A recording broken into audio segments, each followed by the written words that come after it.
মানুষ যখন একলা থাকাটা খুব ভালোভাবে শিখে যায়, তখন কারো কাছে কিছু চাওয়ার থাকে না, আবদার থাকে না।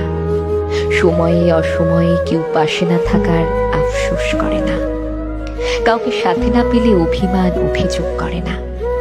কাছের মানুষ থাকলেও তাদের উপরে অধিকার খাটাতে চায় না, নতুন করে কাউকে প্রিয় মানুষ হওয়ার সুযোগ দেয় না।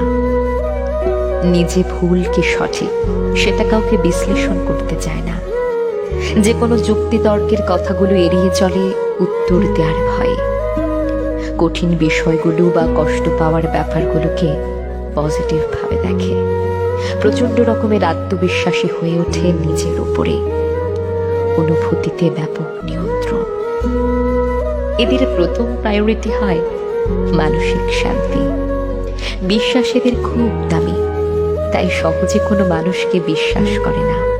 নিজের খুশির কাজগুলো, কারণগুলো একাই খুঁজে বের করতে পারে। কোনো মায়ার বাঁধনে এরা জড়াতে চায় না, কষ্ট পাওয়ার ভয়ে। যে কোনো পরিস্থিতিতে নিজের মনোবল অটুট রেখে সাহসী হয়ে থাকতে পারে। এদের হৃদয়টা খুব নরম, কিন্তু সে হৃদয়ের খবর খুব কম মানুষই বুঝতে পারে। মানুষকে প্রচুর উৎসাহ আর অনুপ্রেরণা দিতে পারে।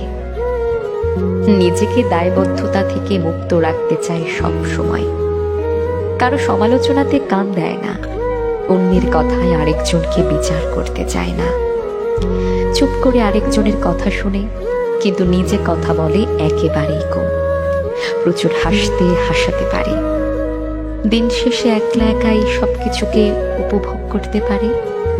এই যে একলা থাকা শিখে যাওয়া মানুষগুলো, এরা একদিনে সব শিখে না। আপন মানুষগুলোর কাছে আঘাত পেয়ে, বাস্তবতায় বারবার ধাক্কা খেয়ে, প্রয়োজনের সময়গুলোতে কাছের মানুষকে না পেয়ে, সব কঠিনতার বিরুদ্ধে একলা একা যুদ্ধ করাটা শিখে যায়।